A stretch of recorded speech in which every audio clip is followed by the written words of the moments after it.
Let's take a look at a couple of examples of problems involving the ellipse.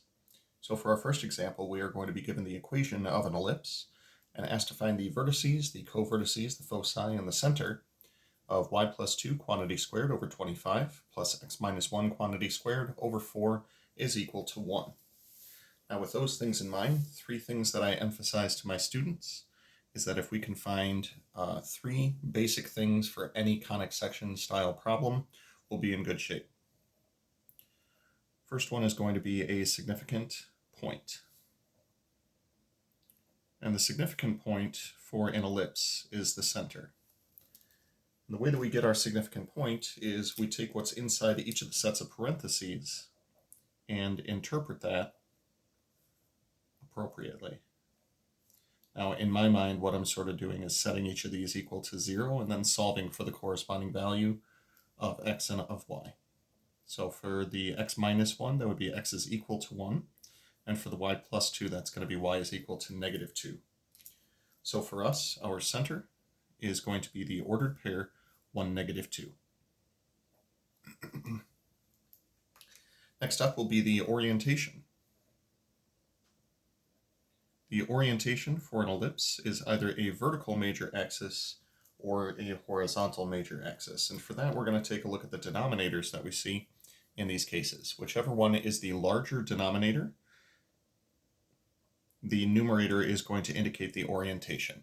Y being our vertical variable as such. This is going to be a vertical major axis. That also tells us that this 25 is referring to the value a squared, and this 4 is referring to the value b squared, and we'll talk about those in just a moment. Being able to identify the vertical major axis means that our 5 major points, being the center, the two foci, and the vertices, are going to be all on the same vertical line. The co-vertices, starting from the center, we will go left and right to get those. Next up, we have our significant distances, which for an ellipse, there are 3 of them. We have A, which represents the distance from the center to a vertex, B, which represents the distance from a center to a co-vertex, and C, which represents the distance from a center to a focus. So center to vertex, center to co-vertex, and center to focus. Now, 2 of these values we can get directly from the equation. That's the value of A and the value of B. Value of A is going to be 5, and the value of B is going to be 2 by taking appropriate square roots.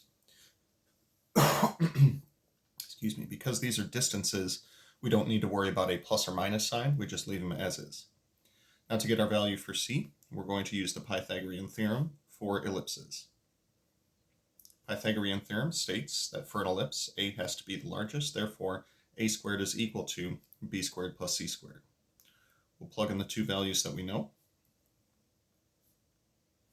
and solve for what we don't know.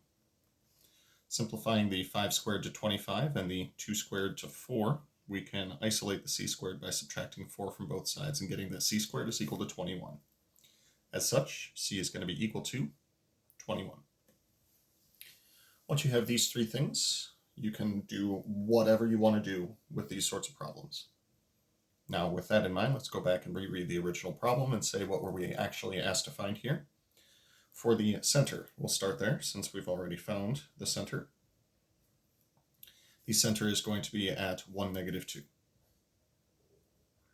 which we already did. For the vertices, starting from the center, I'm going to move up and down a total of A units, which was the definition given for A. Which means that starting from the center, I'm going to move up and down 5 units.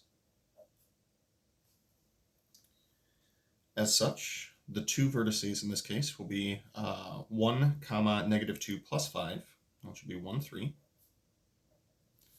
and 1, negative 2 minus 5, that'll be 1, negative 7. Those are our 2 vertices. Next up for the co-vertices.